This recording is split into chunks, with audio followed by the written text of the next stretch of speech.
relativity, the explanation for gravity is that matter bends space. And so you put mass in a place in space, it warps space-time, and objects are not feeling a force of gravity, they're just following the natural curvature. And so this is a sheet of Lycra. Where do you get this? This is my old bike shorts.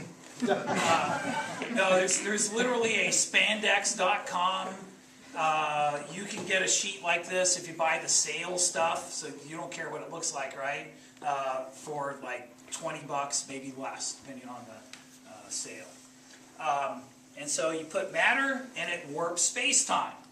And so if I have another object, it also warps space-time. They feel that and they're attracted to each other. And so that's Einstein's picture of gravity. Objects warp space-time, feel that curvature, and move accordingly. And if you have more mass, you're right there on that. Oh. If you have more mass, it's going to bend space-time more. And so if you have objects here, they are going to respond to that, right? And so you put something there, now it's attracted. Now, in reality, that big mass would feel the warping of space-time by the marble too, right? It would move a little bit, but we usually ignore that. You know, the Earth makes the sun move a little bit, but it's so small you can ignore it. The moon makes the Earth kind of wobble around a point 3/4 of the way from the center of the Earth. We usually don't account for that when we're looking at satellite motion. Well, instead of just letting go of one, what if I give it a sideways push? Now it orbits. Now it's losing energy, which wouldn't happen in the solar system, right? Not noticeably. There's some perturbations from other planets and things, but this one does lose energy and spirals in. If I don't push it as hard, it will do an ellipse for a while anyway. And let's put some more here. So one of the things I thought of to do with this is when you study the solar system, all the planets are going around the sun the same way. Why is that? Did God decide that he only liked clockwise, or depends on whether he's above or below the solar system, right? Why is everything going in the same direction? Well, the answer is it wasn't. Different directions. But there was a preferred direction.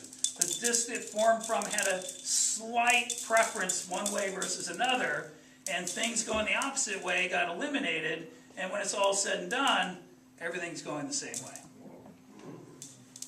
That works 90% of the time. Is it like the toilet flushing? Southern Hemisphere? Wow, can you do that again? And so, it won't work then. And so I have slightly more in one hand than another, but I don't consciously do that. And you want to give them so they spread out a little when you throw it. It's because they're colliding with each other that you... The ones going the wrong way get eliminated, right? Now there also would have been, this is where this analogy breaks down. There's, another dimension, right? But those things that were out of the plane also, that weren't near the preferred plane, also got eliminated. And so that's kind of cool. Now my students use a PHET simulation called My Solar System. And so they've seen all this on the computer.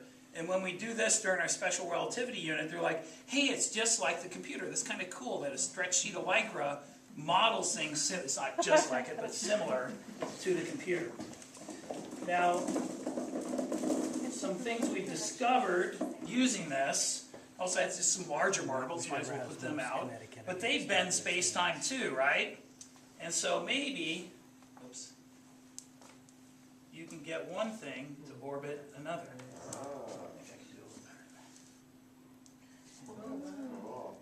There we go. Oh my God. So the Earth-Moon system, maybe? And so you can see that this seam, you can't buy Lycra this big.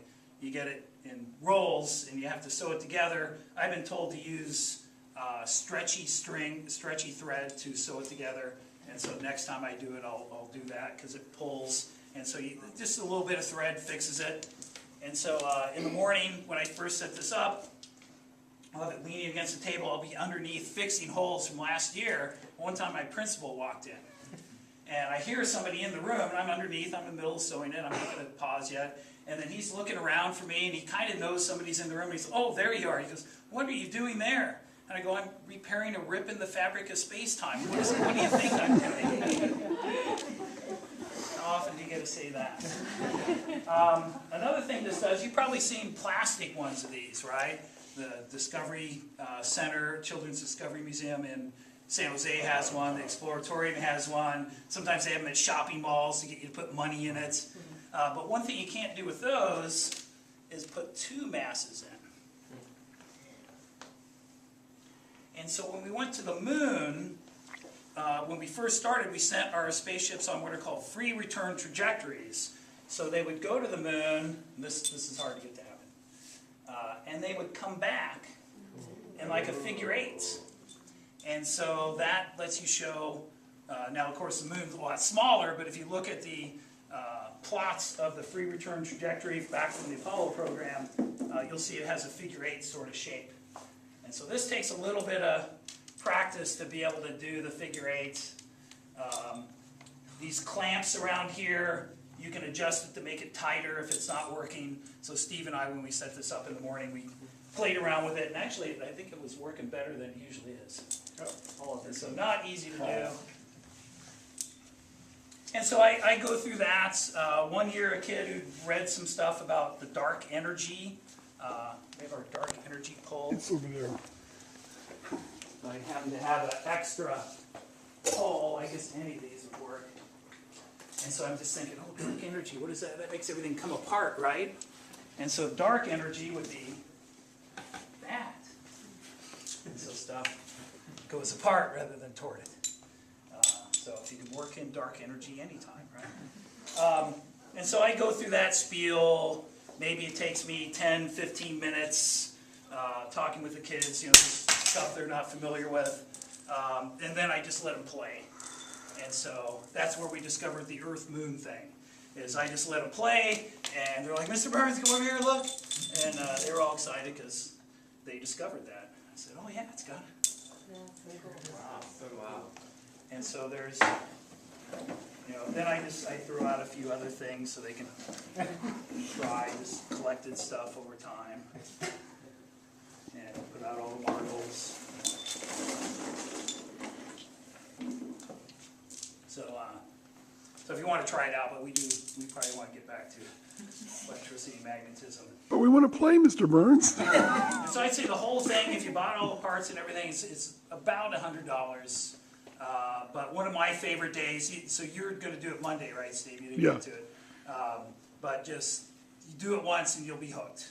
And it will take a little bit of fooling to put it together, but I'll post the plans, and it's not a whole lot of work for. So this is a take-apartable thing, right? It comes apart, all the PVC pipe, wrap it with a bungee cord, stuff the Lycra in that box, and I can carry the whole thing myself.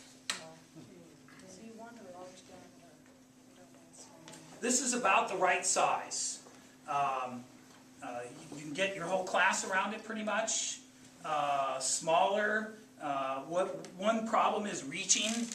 So some of you, I think, would have trouble with that, so you get a student to do it right. One thing you got to watch, though, is some students will think to go underneath to push up, and then while they're underneath, somebody decides to put the big mass down, and you know they get their space-time warped. And so you just tell them you can't go under. We will get things ourselves. We don't need to do that. Even Einstein has rules. Yeah. And so, is general relativity in the state standards? No. Probably the crowning achievement of science, not in the state standards. Can you fit it in after the STAR test? You bet. You can find some videos. I show them a thing on gravity waves, and then we do this, and that's, a day, almost a day on general relativity. But since I don't understand it myself, that's plenty. So let's go back into the room.